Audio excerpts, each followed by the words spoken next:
Ngayon, share ko lang sa inyo itong ginagawa ko dito sa Antipolo. Kasi magbubuhos na ng beam or ng biga dito sa taas para pagpapatungan ng steel trusses. Ngayon, pakita ko lang sa inyo, before makapagbuhos, dapat ganito yung ginagawa nyo or dapat nakapag-abang na kayo ng electrical. Kasi pag nabuhusan yan, no choice kayo, kailangan yung bakbakin or silsilin yung beam na hindi siya advisable kasi pwedeng ikahuna or magkakrak yung ating beam. Yun.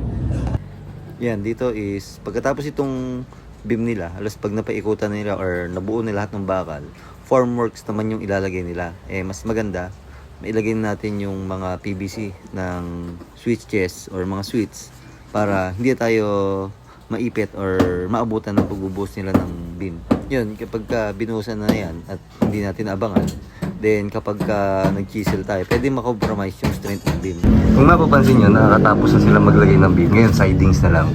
Ibig sabihin, maglalagay sila ng formworks sa side. Yan.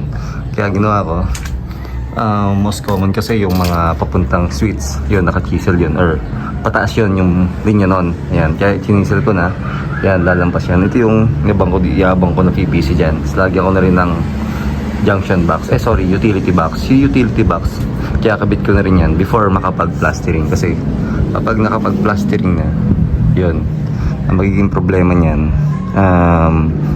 pangit.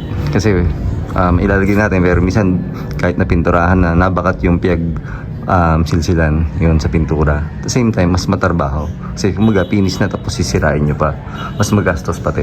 Yan, kailangan, abang na muna natin. Pakita ko sa inyo yung gagawin kong mga abang ng PVC. Ito, ilagay ko na yung PVC tsaka yung utility box.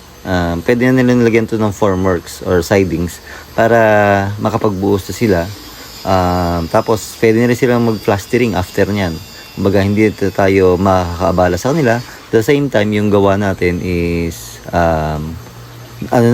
ready na. Pagka babalik na lang tayo pag magwa-wiring na lang.